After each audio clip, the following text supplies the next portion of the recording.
तो आप लोग कैसे हैं। आज हम जियोमॉर्फोलॉजी का बहुत ही इंपॉर्टेंट सा टॉपिक प्लेट टेक्टोनिक थ्योरी के बारे में बताएंगे। पूरा इजी तरीके से बताएंगे। दरअसल प्लेट टेक्टोनिक थ्योरी को समझने की पहले प्लेट क्या होता है, प्लेट का कॉन्सेप्ट समझना बहुत ही ज़रूरी है। दरअसल प्लेट की अगर डेफिनेशन या इसका परिभाषा देखें तो प्लेट जो अर्थ की सबसे ऊपर लेयर, क्रस्ट, उसके बाद मेंटल, उसके बाद कोर। एक क्रस्ट हुआ, एक मेंटल हुआ, एक कोर हुआ। अर्थ की सबसे ऊपर लेयर क्रस्ट कई खंडों में विभाजित है, उस खंडों को कहते हैं प्लेट। अर्थात जो अर्थ की क्रस्ट है वो कई भागों में विभाजित है, उसको क्रस्ट कहते हैं। आप इसको इस तरीके से समझ सकते हैं। आप मान लो एक क्रस्ट है, एक क्रस्ट है, एक क्रस्ट कई खंडों में विभाजित है इस तरीके से।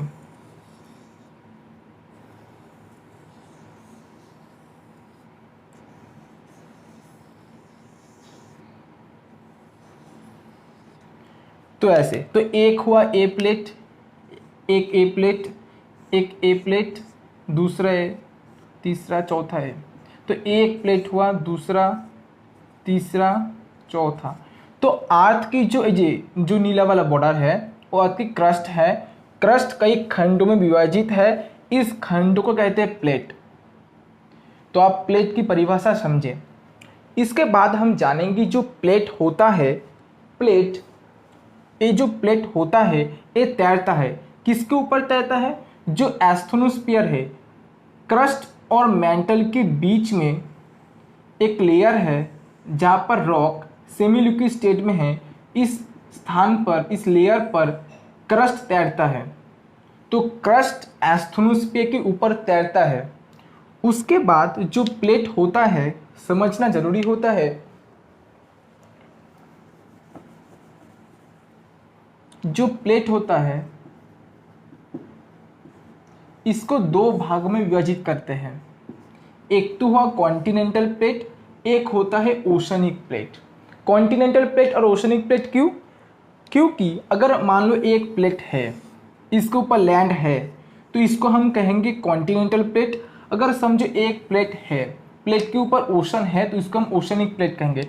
इस इमेज पर समझो, मान लो एक प्लेट है, इसके ऊपर लैंड है, तो इसको हम कहेंगे अगर मान लो इसके ऊपर लैंड है तो इसको हम कहेंगे कॉन्टिनेंटल प्लेट। अगर इसके ऊपर वाटर है तो इसको हम कहेंगे ओशनिक प्लेट। आप समझे? ओशनिक प्लेट और कॉन्टिनेंटल प्लेट क्या होता है। इसके बाद जो कॉन्टिनेंटल प्लेट होता है वो बने होते हैं ग्रेनाइट से, और ओशनिक प्लेट बने होते हैं बेसल्ट रॉक से। ग्रेनाइट जो है इसका डेंसिटी कम है, बेसल्ट का डेंसिटी ज़्यादा है। अगर डेंसिटी ज़्यादा हुआ तो उसका जो वेट है वो ज़्यादा होगा, मतलब जो ओशनिक प्लेट है वो भारी है। कॉन्टिनेंटल प्लेट डेंसिटी कम है, इसकी वजह से इसका ये कम भारी है, ये भारी है, ये हल्का है। मतलब कॉन्टिनेंटल प्लेट हल्का है, ओशनिक प्लेट भारी है। इसके बाद हम देखेंगे जो कॉन्टिनेंटल प्लेट है, अगर इसका हम डेप्थ देखें और इसका डेप्थ देखें, कॉन्टिनेंटल प्लेट की डेप्थ होता है 150 किलोमीटर, 150 किलोमीटर, और इसका ओशनिक प्लेट का डेप्थ है 70 किलोमीटर। तो अब समझे, जो कॉन्टिनेंटल प्लेट है उसका डेप्थ ज़्यादा है, ओशनिक प्लेट का कम है। इसके बाद जो कॉन्टिनेंटल प्लेट है ओशनिक प्लेट के बारे में हम बताए। इसके बाद हम बताएंगे कि किस तरीके से जो प्लेट है वो मूवमेंट करता है, कैसे मूवमेंट करता है। और एक पॉइंट बहुत ही ज़रूरी होता है, ये जो प्लेट है आप देख रहे हैं ये विभाजित है। मतलब एक प्लेट, ये दूसरा प्लेट, ये दोनों प्लेट विभाजित है। ये दोनों प्लेट को कौन विभाजित किया? क्यों ऐसे विभाजित है? क्यों ऐसे रेगुलर नहीं है? क्यों ऐसे इरेगुलर है? तो इसका कारण हम बहुत ही इजी तरीके से समझाएंगे। आप बस इतना जान लो अभी, ये जो प्लेट है ये क्यों विभाजित है। क्योंकि जो मेंटल में, मेंटल क्या होता है? जो अर्थ की तीनों लेयर होता है उसका बीच में जो लेयर है मेंटल, वो मेंटल में कन्वेक्शनल करंट चलता है। थर्मल कन्वेक्शनल करंट की वजह से ये जो प्लेट है वो कई टुकड़ों में विभाजित है। अगर कन्वेक्शनल करंट ना होता तो प्लेट ऐसे ना टूटता, एक ही रहता। आप समझे। इसके बाद हम समझाएंगे कि जो प्लेट है उसका और कोई कैरेक्टरिस्टिक क्या है, वो जान लो पहले।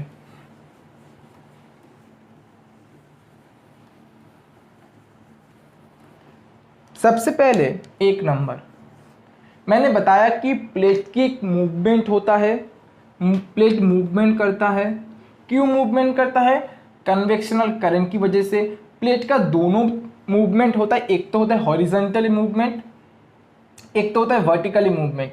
अगर प्लेट ऐसे चले तो इसको हॉरिजॉन्टल कहेंगे। अगर प्लेट धंस जाए, क्यों धंस जाए?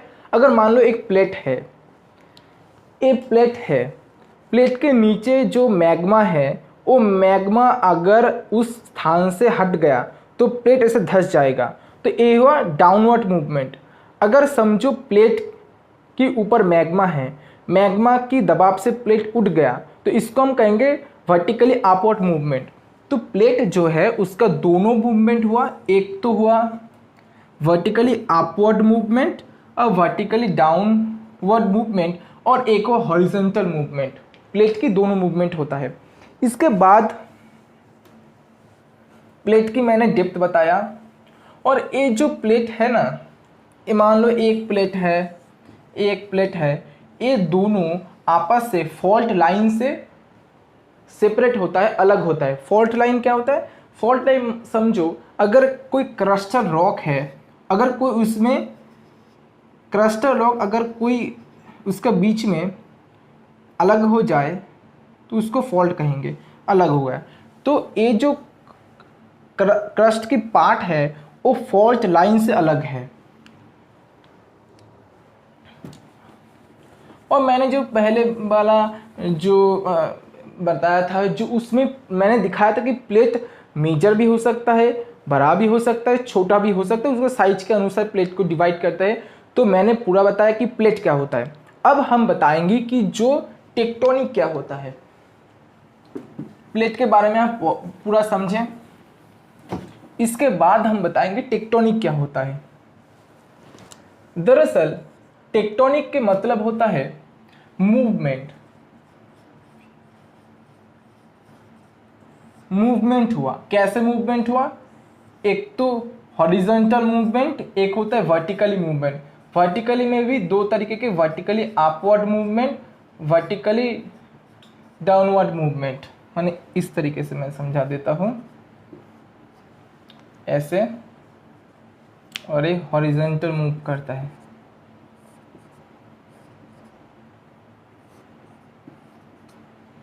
आप समझे? तो प्लेट की मूवमेंट अगर हो तो उसको प्लेट का टेक्टोनिक कहते हैं। और भी डिटेल में तो टेक्टोनिक कैसे किसको कहते हैं? मूवमेंट को। प्लेट की हॉरिजॉन्टल और वर्टिकली मूवमेंट को टेक्टोनिक कहते हैं। और प्लेट टेक्टोनिक किसे कहते हैं? आप प्लेट को समझे, टेक्टोनिक के मतलब होता है मूवमेंट, दोनों movement, horizontal and vertically, vertical में भी upward movement and downward movement.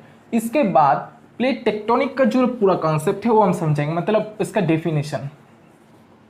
दरअसल प्लेट की मूवमेंट की वजह से, प्लेट अगर मूवमेंट करे तो उसका बाउंड्री में, प्लेट की मूवमेंट की वजह से उसका बाउंड्री क्या होता है? दोनों प्लेट जिस जगह पर मिल रहा है या दूर जा रहा है या साइड पर ऐसे जा रहा है, उस स्थान को, दो प्लेट की ऐसे बीच में जो स्थान है उसको बाउंड्री कहते हैं। उस प्लेट की मूवमेंट की वजह से प्लेट की बाउंड्री में ऑल द टेक्टोनिक एक्टिविटी होता है। क्या क्या टेक्टोनिक एक्टिविटी होता है?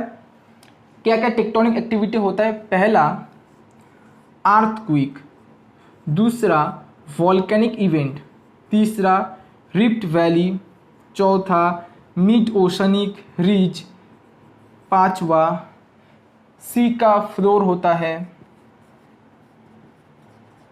ऐसे तमाम जो टेक्टोनिक एक्टिविटी हो वो एक प्लेट बाउंड्री पर होता है। प्लेट बाउंड्री पर होता है प्लेट का टेक्टोनिक जो एक्टिविटी होता है। प्लेट के अंदर नहीं होता है, अंदर नहीं होता, ये बाउंड्री में होता है। तो प्लेट की मूवमेंट की वजह से प्लेट का अगर बाउंड्री में, और मैं बताना भूल गया, जो 6 फोल्डेड माउंटेन, ये सब टेक्टोनिक एक्टिविटीज यहाँ पर होता है। इन सभी को एक साथ में प्लेट टेक्टोनिक कहते हैं। मतलब प्लेट टेक्टोनिक क्या हुआ, प्लेट की मूवमेंट के साथ जितना भी लैंडफॉर्म या एक्टिविटी इस बाउंड्री में हो रहा है प्लेट की मूवमेंट की वजह से, उस सभी को एक साथ में प्लेट टेक्टोनिक थ्योरी कहते हैं। बहुत ही इजी तरीके से मैं समझाया। अब मैं समझाऊंगा कि जो प्लेट टेक्टोनिक थ्योरी है इसका प्रोपाउंडर या इसका जो कुछ साइंटिस्ट ने इसको मिलकर दिया है उसके बारे में हम बताएंगे।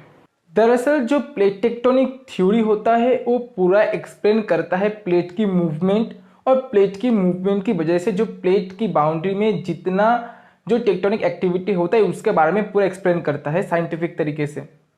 जो प्लेट टेक्टोनिक थ्योरी है ना, ये जो थ्योरी है ये तीनों थ्योरी को बेस्ड करके बनाया गया है। मतलब क्या हुआ, जो प्लेट टेक्टोनिक थ्योरी है ये तीनों थ्योरी को बेस्ड करके बनाया गया है। मतलब ये जो थ्योरी है, ये जो कॉन्सेप्ट है प्लेट टेक्टोनिक थ्योरी, इसके पहले ऐसे तीनों थ्योरी है जिसको ऊपर बेस्ड होकर ये प्लेट टेक्टोनिक थ्योरी आया है। वो कौन कौन है वो हम जानेंगे, तो आपको प्लेट टेक्टोनिक थ्योरी के बारे में समझना बहुत ही ईजी हो जाएगा। दरअसल जो 1922 में एक थ्योरी आया था कॉन्टिनेंटल ड्रिफ्ट थ्योरी, उस थ्योरी को दिया था अल्फ्रेड वेगनर ने। उन्होंने बताया किस तरीके से जो ओशन है और कॉन्टिनेंटल उसका ओरिजिन होता है उसके बारे में बताया। उसके बाद 1928 से 29 तक आर्थर होम्स ने कन्वेक्शनल करंट थ्योरी बताया था। उन्होंने भी बताया किस तरीके कॉन्टिनेंटल और ओशन की उत्पत्ति होता है। उसके बाद 1960 में आया सी फ्लोर स्पीडिंग हैरी हेस का, उन्होंने भी बताया कि किस तरीके से कॉन्टिनेंट और ओशन की उत्पत्ति होता है। ये जो तीनों थ्योरी है, एक ए थ्योरी, 2, 3, ये तीनों थ्योरी के ऊपर बेस्ड होकर ये प्लेट टेक्टोनिक थ्योरी है। मतलब क्या हुआ, अगर ये तीनों है तो इसको क्यों जरूरत है, ये तीनों थ्योरी है तो ये प्लेट टेक्टोनिक थ्योरी का कारण क्यों है। अगर मैं देखूं ये तीनों का एक ही काम था, कैसे ओशन और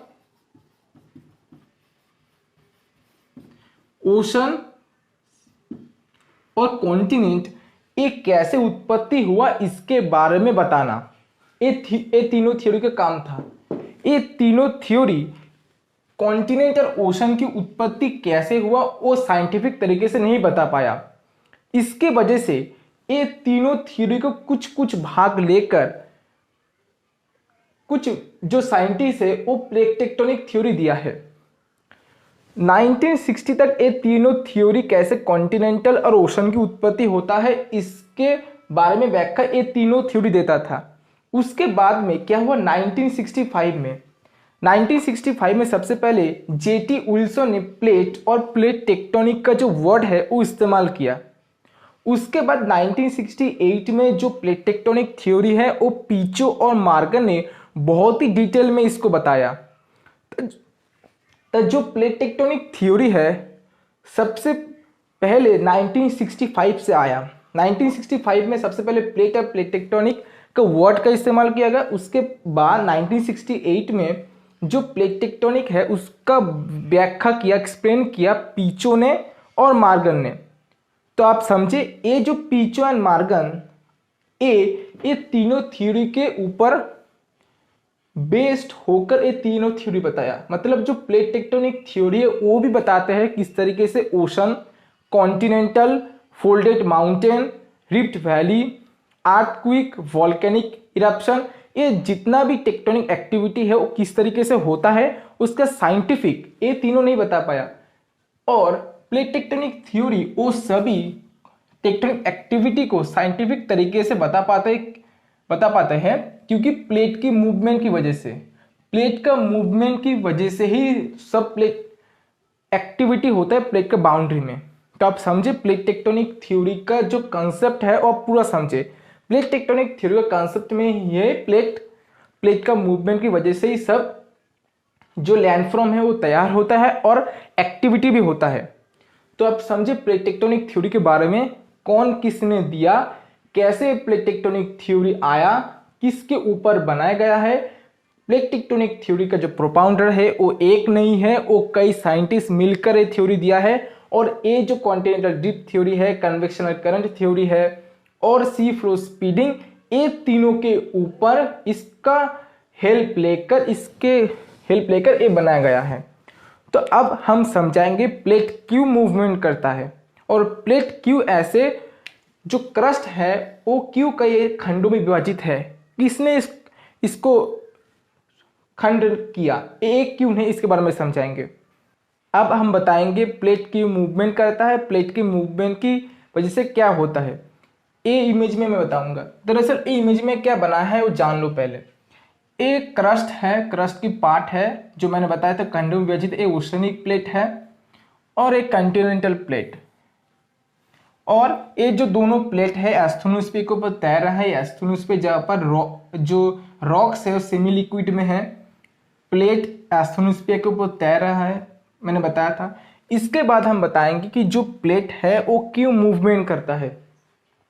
दरअसल जो एस्थेनोस्फीयर में है, एस्थेनोस्फीयर कुछ ऐसे स्थान होता है जहाँ पर रेडियोएक्टिव मिनरल के कारण, समझो इस स्थान पर रेडियोएक्टिव मिनरल है बहुत, इसके कारण यहाँ पर टेम्परेचर बढ़ जाता है। टेम्परेचर अगर बढ़ गया तो यहाँ पर जो सेमी लिक्विड स्टेट है मैग्मा, वो ऊपर उठेगा, हल्का हो जाएगा मैग्मा हाई टेम्परेचर की वजह से। हाई टेम्परेचर तो हाई टेम्परेचर होगा, मैग्मा बहुत ही लिक्विड हो जाएगा, ऊपर जाएगा ऐसे ऐसे ऐसे ऐसे ऐसे, यहाँ पर धक्का देगा प्लेट को धक्का देगा तो प्लेट दोनों ऐसे टूट जाएगा। टूटने के बाद ऐसे मैग्मा बाहर निकल जाएगा ऐसे ऐसे ऐसे और नया क्रस्ट का फॉर्म करेगा यहाँ पर, इधर। तो ऐसे मैग्मा ऊपर जा रहा है।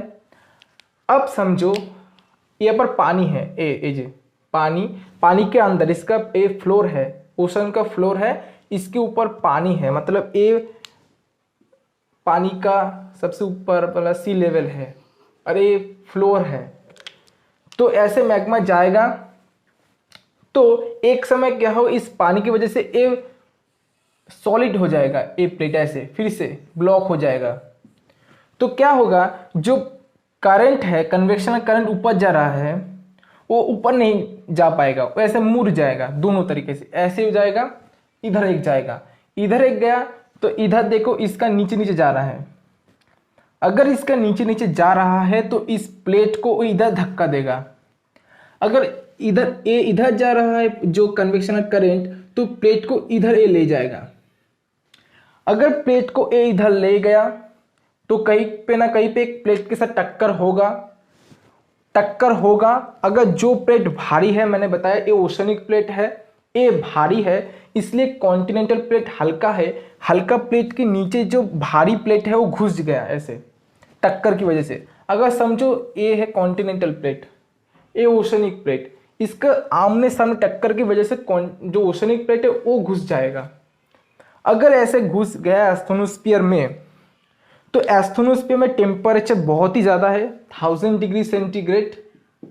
इस टेम्परेचर में प्लेट जो है, प्लेट गल जाएगा, मोल्ट हो जाएगा ऐसे, इसका ये पार्ट मोल्ट हो जाएगा। जितना जाएगा एस्थेनोस्फीयर में उतना गल जाएगा टेम्परेचर की वजह से।